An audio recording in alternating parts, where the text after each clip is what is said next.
Hello, everyone, and welcome to another episode of Natalie Saves the World, one podcast at a time. Today, I am joined by James Naegele, author of Who Are You? A book that helps you become the artist of your own life. James, welcome. Thank you so much for being here today. I'm so excited to have you. Why don't you start by sharing a little bit about your background? So, just who you are and how you came to be where you are today. Yeah, absolutely. So I am a husband and a father of four children. Wow, And yeah, lots of amazing. kids. Yeah. What ages? 18, 15, 7 and 2. Oh, wow. Yeah, You do so not it's look like you busy. could have an 18-year-old. Yeah, it's my stepson. Oh, wow. Okay. It's a blended family. So the three oldest are stepchildren, and then the youngest is ours. So Wow. yeah, Amazing. very busy. Yeah, yeah. So, my background, and how I kind of came to write the book, I feel like I was sold the life of, go to college, get a high paying job, make money and start a family and all that good stuff. And throughout the process, I never really asked, like, is this really what I want? Is this the path that is going to make me the happiest? It just was what was laid out for me. And in the middle of it, Right. I found myself to be very unhealthy mentally, physically, emotionally, spiritually. And so I took a leap of faith. And even though I was making, really good money as an engineer, I left that and I decided to figure out what I wanted to do and who I was. And it was like probably a year process of being, pretty isolated to myself, which was very new for me. I was always surrounded by people. I'd never really been by myself for that long a period of time. And I did have social interaction here and there when I could find it, but for the most part, I was alone. And Wow. I also went into about $50,000 worth of credit card debt to survive, but also I spent a lot of money and time and energy on personal development courses and really getting ideas and new insights. And I read books pretty much the entire time. And I ended up losing 90 pounds in Wow. that year and Amazing. just completely transformed my life. And throughout that process, I figured out a system that created happiness for me, and I felt I could create happiness for other people. And I wrote a book about it, and that's kind of how Who Are You really started. So, Amazing. By the way, like I'm in a similar boat right now. I was also always doing just the 9 to 5 regular jobs, always kind of had just followed a path, but not necessarily because I wanted to be on that path. It was just like what was expected of me. And I never questioned it, right? Like we never take a moment to actually think, why am I doing this? Do I actually want to do this? Does it actually make me happy? And I think a lot of us just get caught up in the rat race of just doing mhm. what we're told or what, is expected of us. So I'm in a similar boat right now. I'm also trying to build my own business, do like a totally different path than what I've been doing for most of my life.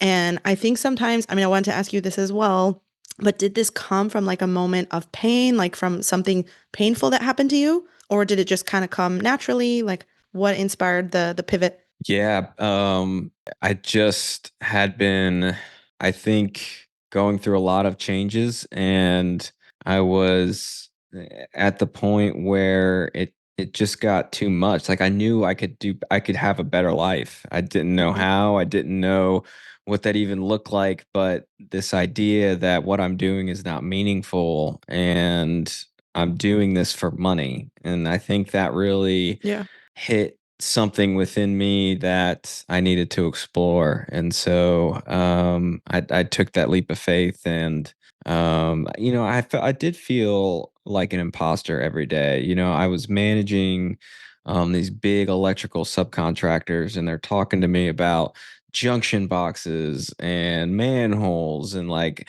I had to pretend like I knew what they were talking about even though it sounded Chinese to me. And I think that fear Mhm. of like being found and caught on a daily basis. And Yeah, they do tell you, ask questions, but it's like when you have to ask questions that are so basic because you're not even speaking the same language, I feel like it took too much time to really figure all that out. And so I think a lot of it was just the fear of just not being good enough, or Plus, on the flip side of not just being good enough or found out, but also I didn't really care to become better at it. I didn't want to put in the work because I didn't enjoy it. And so I think it was Right. just a mixture of all of that. Yeah. So it wasn't like one major moment that hit you or something that inspired the change. It was just like a slow, gradual desire. Yeah, slow gradual burn that just Okay. kind of I had had enough with it. Okay. So Yeah, yeah. totally understand. For me, it was like just life circumstances changed.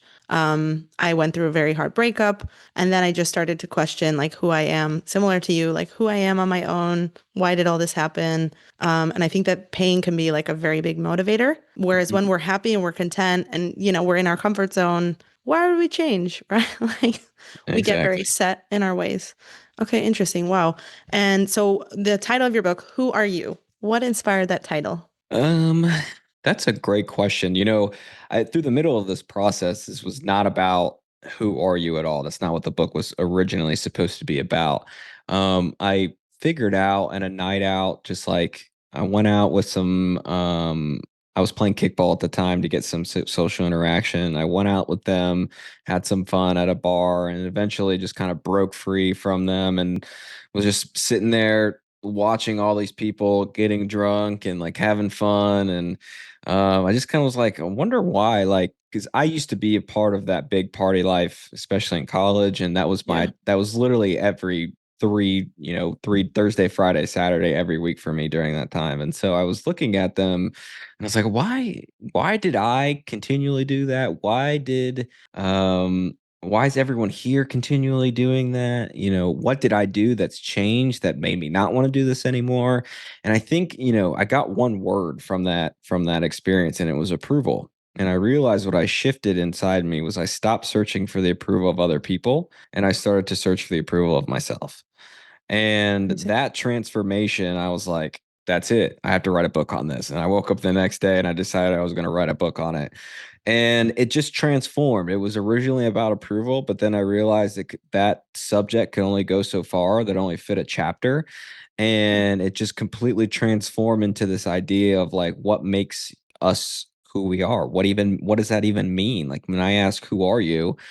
It's like you can try and answer it with your name or your job or your occupation or the things that you do on a daily basis, but that doesn't make you who you are. That doesn't even Yeah. come close.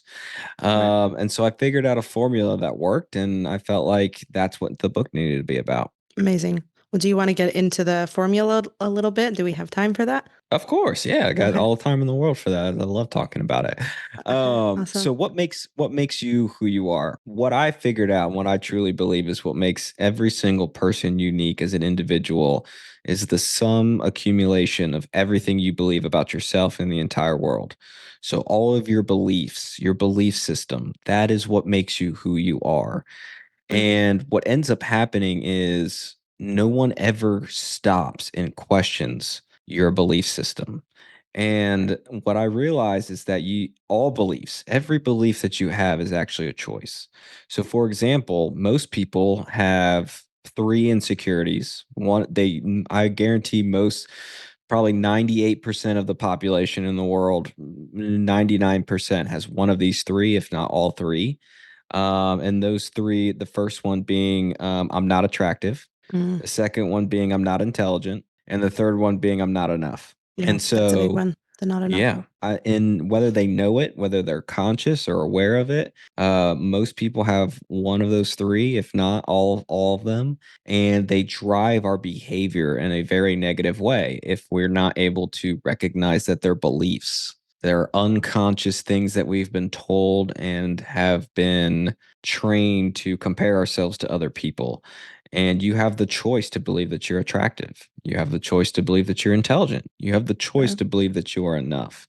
And learning how to rewrite those beliefs and learning and unlearning some of the beliefs that you have, now you have the ability to create who you are. You have the ability to pick up that pen and rewrite that narrative that other people have given you, that other people have sold you, and you have bought in because you were so young, you didn't even realize you had a choice in what they were telling you.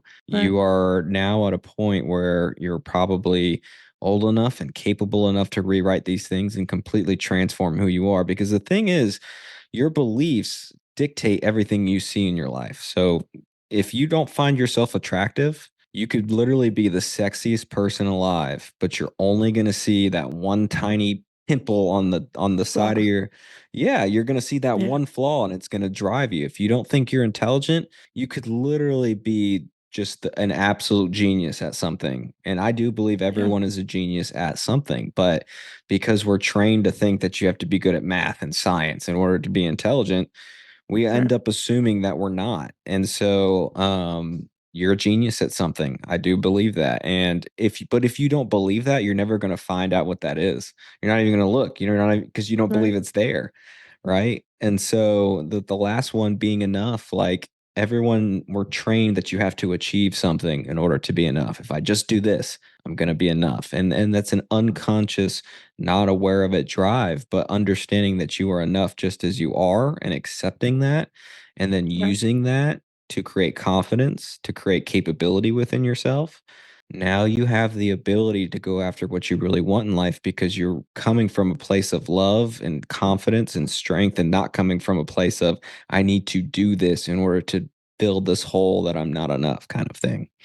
So True. yeah, that's kind of where the formula comes from, and that's kind of a solid ground on how to start rewriting some of those ideas and beliefs about yourself. Amazing. Interesting. Amazing and interesting. I first of all, it sounds like a lot of it has to do with our beliefs about ourselves. Would you say that also part of it is kind of finding our unique, like what makes us unique, like what sets us apart from others? For example, like your unique skills or unique passions, like really reflecting and doing kind of inner work to identify that. Yes, I think yes and no. I think the no part would be a lot of people I think try and find a way to be unique just to be unique. It's not out of self-love or confidence. There's an ego sense to that where it's like I'm special because of this. Yeah. It can be construed that way, but I think where you're coming from is like you're an individual and you have the ability to find something unique within yourself from a Yeah. positive aspect. And that's Like we all definitely have much. unique Yeah. gifts. I was gonna say, like, yeah. Yeah. Yeah. Absolutely. Yeah. I think we all have like unique abilities or things that we can contribute to the world. Like you said, you might not be smart in terms of the math or the science, but you're really amazing at connecting with people. Or you're really amazing at, I don't know, painting or what have you, Yeah. Yeah. different talents, Something like fixing simple as cars. fixing cars. You're just like Yeah, you can look at a car and you can and build it and rebuild it. And the world may not see that as genius, but at the same time, like, and everything that is based on whether you're a genius or not, whether you're special or not, is based on how yeah, much money you can make from it. And I true. don't know how much mechanics make, but I don't think they make as much as scientists or other Football things, players. football players, and so we're trained that intelligence comes from the amount of money you can make from a certain thing sometimes. And I just, Yeah. I think we can rewrite that narrative to create something different. So true. Yeah, I agree. I mean, ideally, you can find the intersection between what you enjoy, what's going to help the world, and hopefully be able to make some kind of living off of it. But to find that is challenging because I think, as we've said, a lot of us just fall into place, do what's expected of us without ever really questioning it. And I think, like you said, you had this time where you were really introspective and looking inward. And a lot of us don't take the time to do that. We just keep going in the rat race without really questioning it. Yeah. Yeah. And, sometimes, the reality of life is you have to pay bills. And if you Yeah. have a family, you have a family to provide and to protect for. Yeah.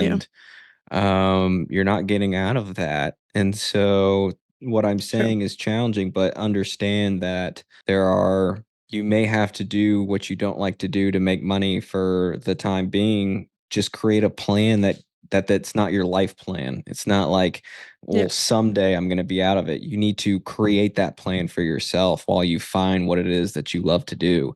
Because the Yep. truth is, you can make money literally doing anything you want. You just have to figure it out how. My wife is an acting coach. She Right. coaches these 8-year-olds who make $20,000 of video that they post on YouTube doing pranks with their mom. Like Wow. they found the Crazy. formula for that, whether that took years of hard work and just posting, whatever it Yeah. is, but they found that formula. If they can do it, I guarantee you we can do it. We just have to put in the work. And if that's something that we enjoy doing, and whatever it is you enjoy doing, you just have to Yeah. figure out a way to monetize it. And first step, you have to understand and recognize that it is possible, and you have to have the belief in yourself to find that for yourself. So. Yeah. So true.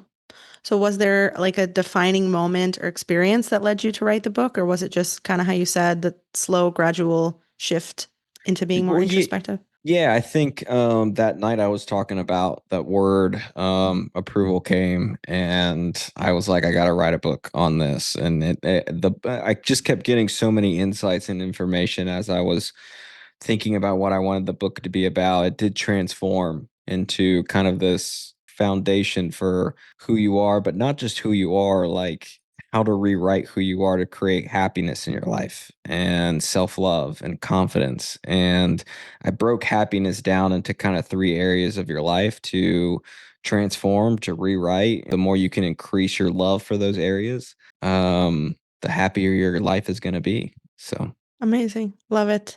Well, one of the big ideas in your book is freedom through identity. So knowing who you uniquely are, as we've mentioned, what does that look like in real life? Like, how does that shift the way we show up at work or in relationships? This approach. Yeah, I think what you're talking about is authenticity. And that's a word that's thrown out a lot. You got to be authentic. And Yeah. it's all about This being big authentic. now.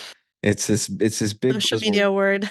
And I have a whole exactly, and I have a whole chapter of that in my book. It's called The Skill of Authenticity. And it's Hmm. not just about being authentic, because what does that really mean? It's a skill set. And what it really means is being 100% honest all the time with everyone. Right. It's being truthful. It's not trying to protect yourself. It's not trying to say things in a way that takes blame off of you or tries to get you not to be fired. Or it's literally being truthful and so trusting of the truth that no matter what happens, it's supposed to happen that way. So if you're Hmm. truthful and you get fired from your job because you're telling the truth, it's supposed to happen that way, and that's what's going to guide you to find a better job that's more in alignment with who you are. If you're in a relationship and if you're afraid of saying the wrong thing to lose that person, but you tell the truth anyway, and that relationship ends, that's only setting you up for a better relationship that is more in alignment with who you are.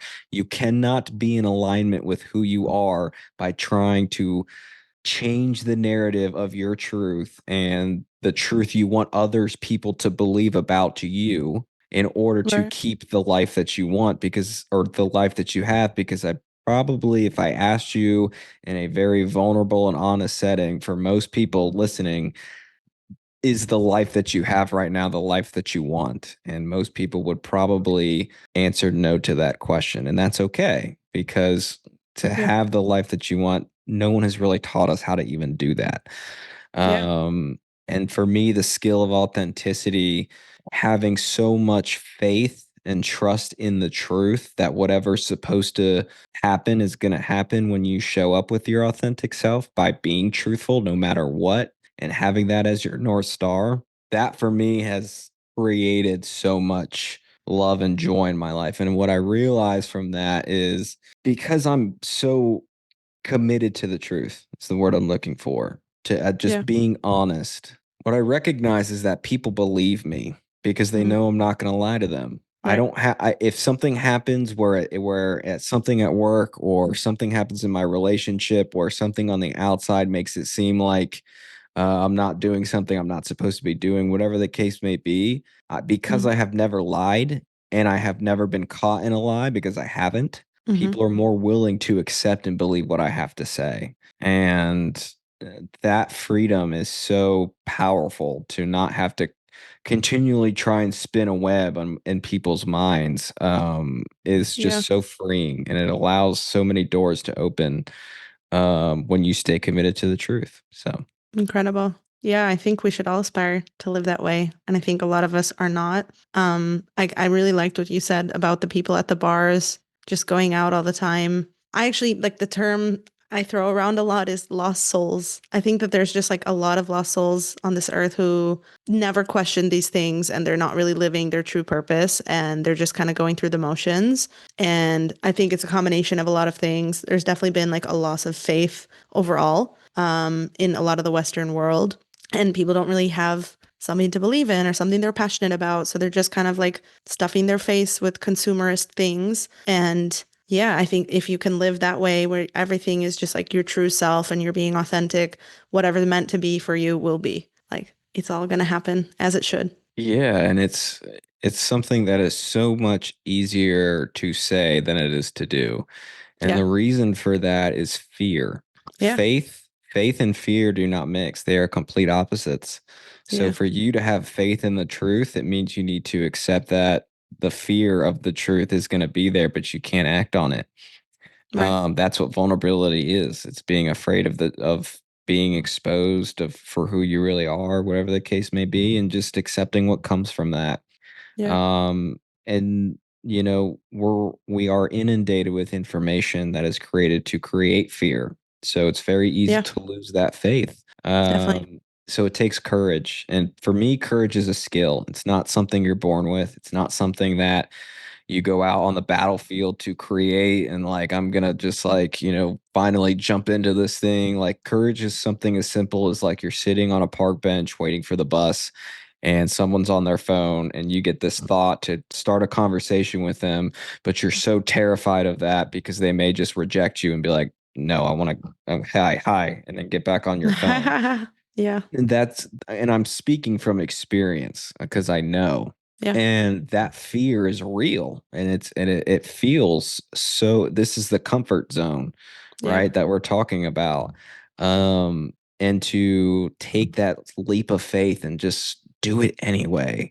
Even if Yeah. you get rejected, so what? Because at the end of the day, you faced a fear. And the more you face your fears, the bigger your comfort zone expands and it allows you Yeah. to do everything. The other thing I didn't mention is I'm an actor as well. Right. Yeah. Yeah. Should have said I that in know, your intro. Yeah. yeah, I didn't say that, but I'm an actor.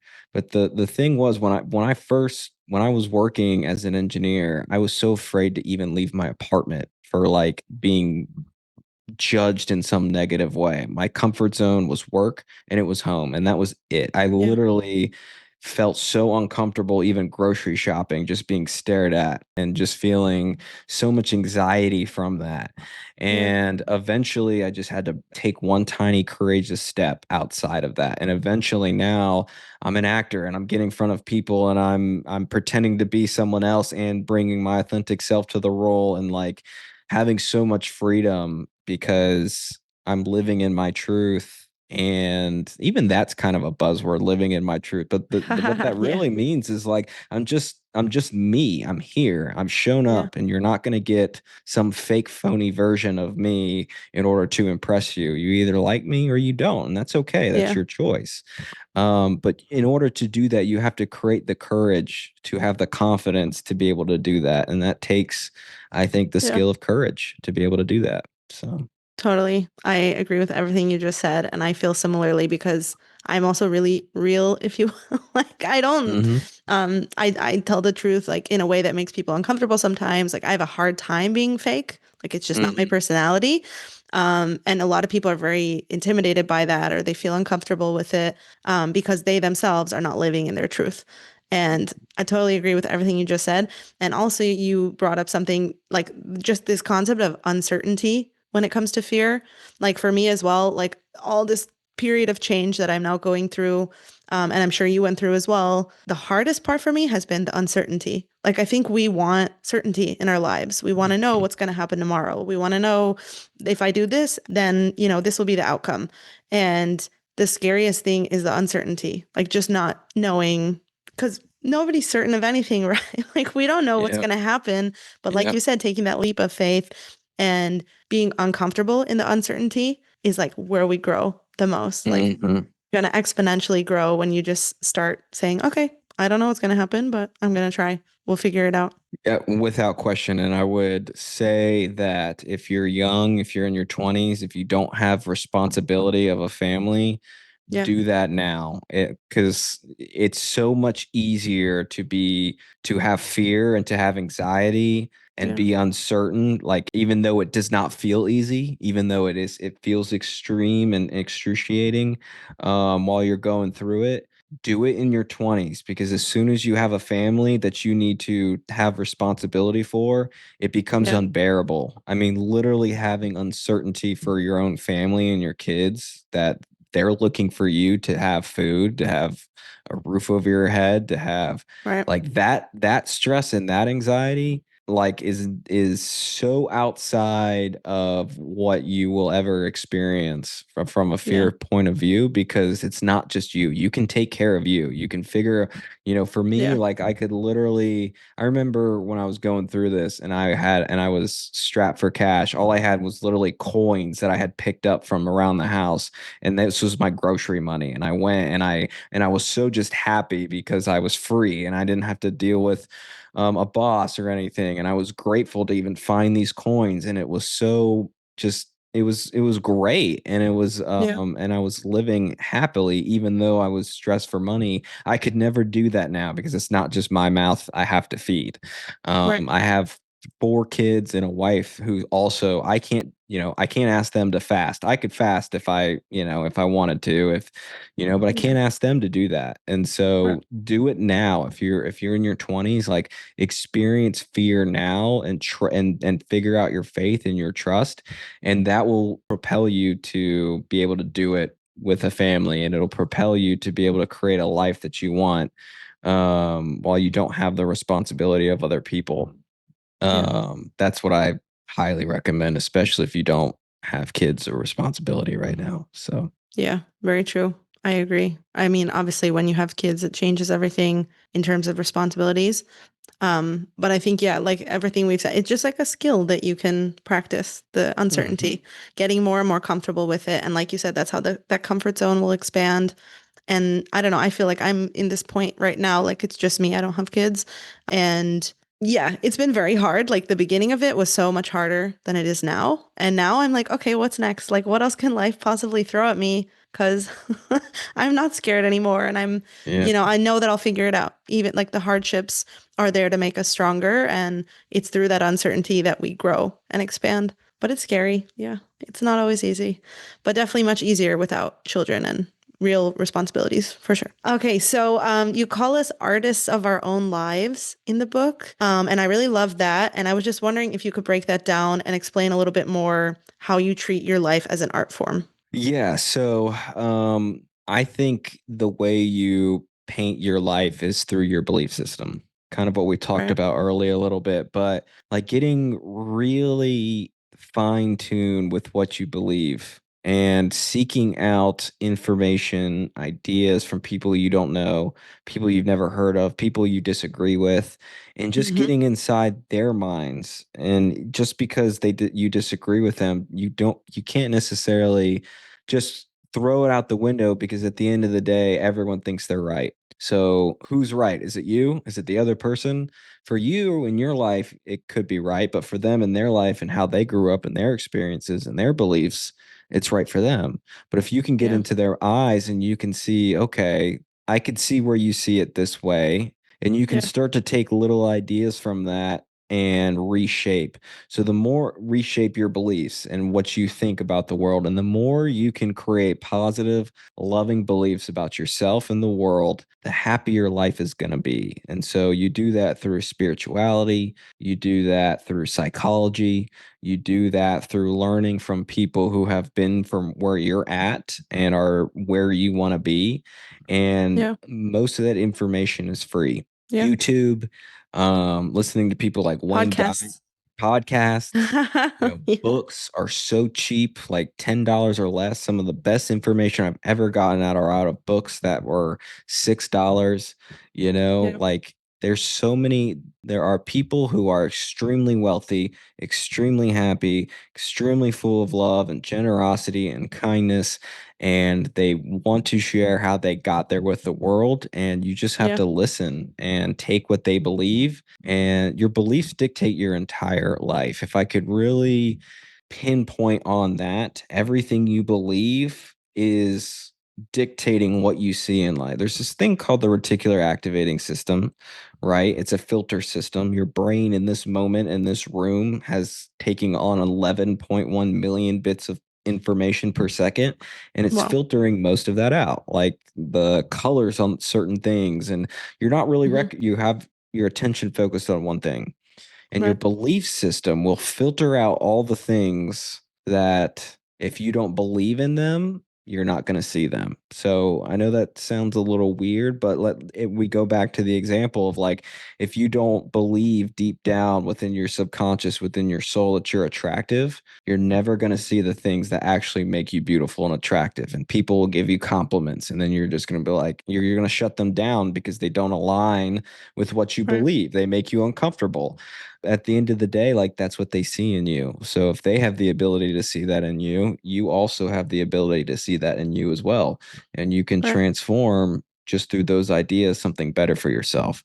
So rewriting your life, rewriting and creating your life is really the process of creating what do you want to believe about the world. And something as simple as like your political beliefs. I'm not going to get into any of that in detail because it triggers a lot of people. But we're giving two set of beliefs, two sides that you have to be on, and that's it. And you're either one or the other, and everything else doesn't Yeah. make sense. But picking and choosing what you believe because it aligns with your beliefs and your values, you have the ability to do that. So, like something as simple as that is like really getting deep down. Is this something that I believe because it aligns with myself, or is this something that I believe because it's been told to me over and over and over again, and I never thought about whether it makes sense or not? So, Yeah. So true. Although I do think that a lot of people are kind of in the middle when it comes to politics. And there's just no, like, like you said, it's so black and white and it's so like rigid, but it's a shame because there should be more room for that. And I think a lot of people, they almost like they won't even speak to someone who has different beliefs than them. And mhm, like you said, that's how what you should do is put yourself in situations where you can learn from people who think differently from you, which helps shape who you are. So yeah, I don't know. I right. just think it's a shame. Yeah. Nobody ever like I have friends, for example, who are on one side politically and they won't talk to anyone who thinks differently from them. And I think Mhm. it's a shame. But it's also, you look at their parents are probably the same way. That's who Yeah. taught them that. They Right. probably have a belief system that is so ingrained to them that they haven't questioned, that they haven't even asked, how did I get here? They Yeah. just accepted it and Yeah. they refuse to look at anything else or differently. And it's preventing them from growing and from Yeah. really being happy. There's So true. I thought about this, and it's sometimes you have a choice. You can either be happy or you can be right. You can't Yeah. always be both. And I just realized that, being right gives us a dopamine release. It's the same as, scrolling on Instagram, checking email and finding something amazing pop up in your email. Like it gives us this feeling of control and certainty, right? Yeah. You can have that, or you can have a better, happier, more loving feeling. And sometimes you have to make the choice of which one you would rather have. So true. Yeah, totally agree. Well, Who Are You in the book seems to really live at the intersection of purpose and creativity. So how do you help people uncover that, especially if they feel stuck or disconnected? Yeah, I think a couple of ways. There's two ways. I think there's an art and there's a science of who you are. The art is what we talked about already. And so what beliefs are keeping you stuck? Like what is it that you believe about you that's preventing you from feeling like you can make changes in your life? Because most people feel trapped and stuck because of this idea that they can't make changes. They don't have the Right. confidence in themselves to manipulate the outside world in a way that is helpful and beneficial for them in a positive way. Manipulation can Yeah. be positive or negative, and in this way, I'm saying it's positive. It just means changing. That's the art. There's a science of who you are that I talk about really extensively in the book, and it's how you process information and how you make decisions. And sometimes you can feel stuck because society wants you to process and make decisions in a certain way, but you do it in a way that's different, that is actually going to make you happier and it's going to help you figure out what that is. And what I'm talking about Yeah. is, if you've ever heard of Myers-Briggs, Hmm. Yeah. I have. unfortunately, Myers-Briggs is very surfaced. So it's basically you answer a couple questions and it spits out qualities and things about you and all that good stuff. But what Hmm. I'm talking about is what Myers-Briggs drew from, which was from Carl Jung. It's psychological functions. And that deep understanding of how you process information and make decisions and getting an alignment with that and balancing that, because sometimes people can become one-sided in one function or another, that prevents them from moving forward in their lives. And if they just balance, like one, I'll give you an example. One is sensing, one is an intuition, there's thinking and there's feeling. So if you're a heavy thinker, balancing that with feeling could do wonders for your life. And feeling is not about Hmm. emotions, feeling is about values. So, Right. if you're a feeler from that point of view, what you really are someone who makes decisions based on values, based on your Right. belief system, and your feelings and your emotions come from whether your beliefs and your values are being violated or if they're not. And so sometimes if you're feeling stuck, if you're a feeler, using logic and using something logical and training yourself to think a little bit more could be very beneficial. If you're someone who's a thinker and very logical and something practical, sometimes Hmm. instilling values in you can create some magic and some things in your life. If you're Yeah. someone who is very sensible and everything is about practicality and reality, throwing in some intuition and some imagination to balance some of that can be super helpful. And if the flip side, if you're someone who's very imaginative, someone who's very intuitive and lives in this realm of possibilities, sometimes adding some sensibility on how to actually make that a reality for yourself, is beneficial. So there's an art and there's a science of who you are, and understanding that from a just deep psychological and way to transform that into who you want to be is could do wonders for someone. So Wow. So interesting. I didn't know any of that. Yeah, I think some of us, I don't know. Yeah, I'm just thinking of some personal examples, like people I know who maybe put their values before their own needs, even, or like their, mhm, and then others who put, their emotions and the quick fix above the values and the greater good. It's mhm, interesting. Finding the yeah. balance. It's definitely a balance because, for example, like someone who makes decisions based on values, the way that they think logically can only be inside of those values. So they can't think Right. about what someone else with different values could see. All their logic is to create their value system and make that what's right. Yeah.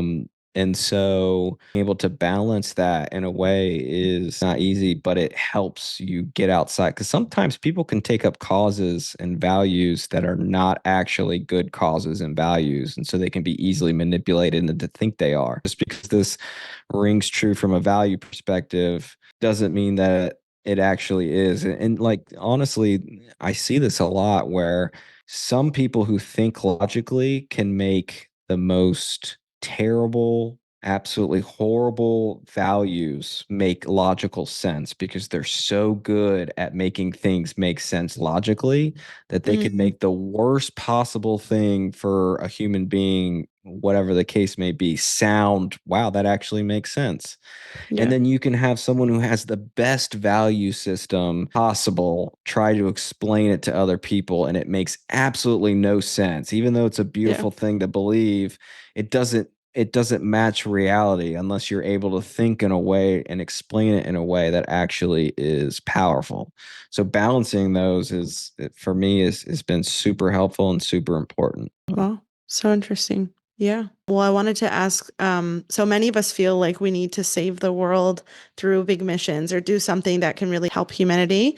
And based on your work, what would you say, like, how do we start doing that by just starting at home with clarity on who we are? Yeah, there's only one person in the entire world that you have the ability to actually change, and that's you. Because True. if you try Yeah. and change anyone else and they do that out of obligation and not out of their own choice, they're going to end up resenting you because Yeah. end up resenting anything that's forced onto us.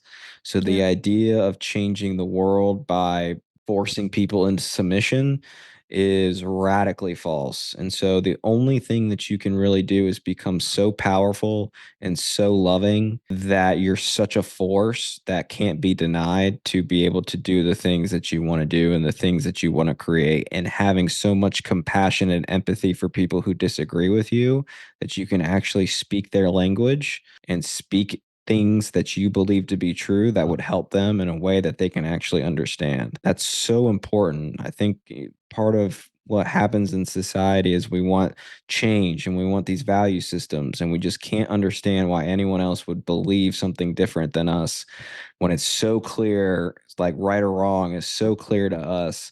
And for them to say the exact opposite of what we know, you have to be able to speak to them in their own language, because otherwise it's going to be Chinese, and they're just all they're going to hear is I need to be defensive and I need to attack your belief, Yeah. and it's just a back and forth.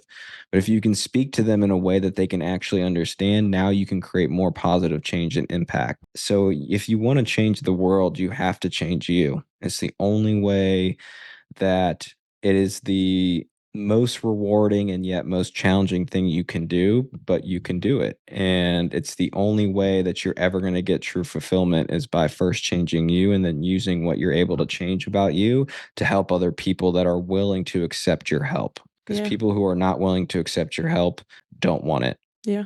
and they're But never going to change. So it's a waste of time, really. yeah, no, I agree. But you can inspire them, right? Like through, for example, with your book or through this podcast or Mhm. through all these tools.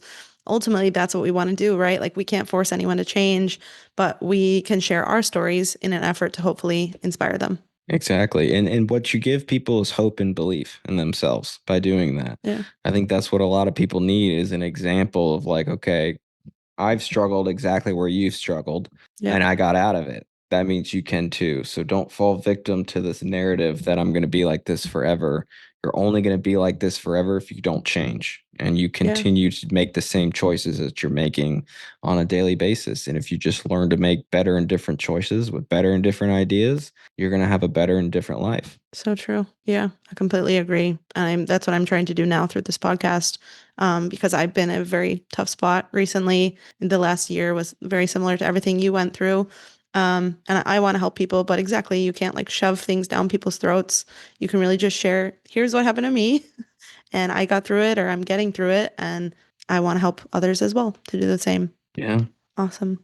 Okay, well, I'm gonna do like a quick rapid fire, just like answer the first thing that comes to mind when I ask you the next few questions.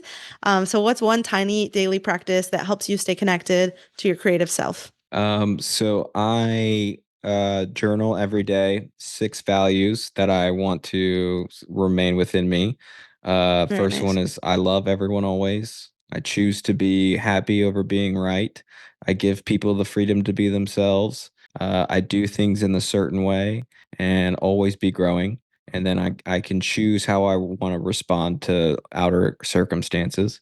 So I write those every day, and then I write all the things that I'm grateful for, things that I want, things that I have, qualities that I want. I write that I'm grateful for all of them. And then I read a chapter of The Power of Your Subconscious Mind right after that. And that just reminds me that my mind and my thoughts help to create my reality. So I should probably check those and make sure they're what I want.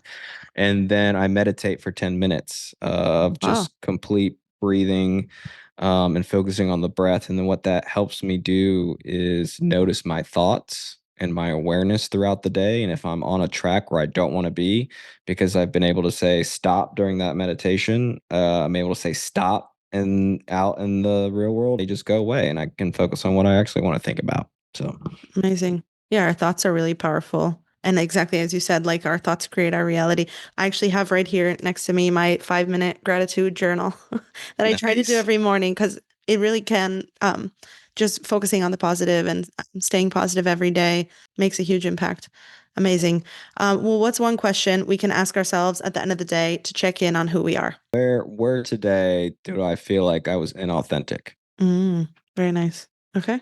And in one sentence, what is Who Are You for the person who's seriously ready to commit to change? How would you describe the book in one sentence? Yeah, who are you is the accumulation of everything that you believe about yourself. in the world. And if you don't like who you are, you start by rewriting those beliefs. Amazing. Yeah, so true. It has to come from within ultimately. And what's, if you had just like one piece of advice for the listener to take away from listening to this podcast, what would that be? Your main piece of advice? My main piece of advice is figure out your biggest insecurity, whatever that is, whether that's something physical, whether that's something mental or emotional, maybe it's a financial insecurity, whatever that insecurity is, and rewrite the beliefs, whatever that belief is telling you, whether that's your ears and you don't like your ears, rewrite that about yourself. Like, because at the end of the day, the only reason why you think that is because you have the ability to compare that to other people.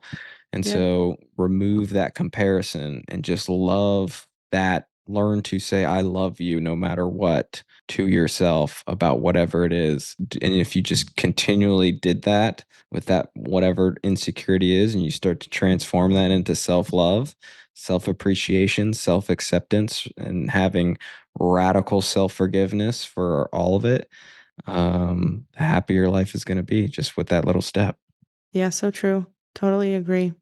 Awesome. Well, James, this has been amazing. For all the folks listening, where can they grab your book and follow your work and dive a little deeper? Like, where can they connect with you? Yeah, so the book, you can go to www.identity-mastery.com /who are you, with that being one word. And you can get the book there. And, if you want to follow me on Instagram or TikTok or YouTube at happiness.skool, spelled like my hat here, Skool, you can find me there. Okay, awesome. Well, thank you so much for your time. This has been incredible. I loved our conversation and I completely agree with you on everything you've said.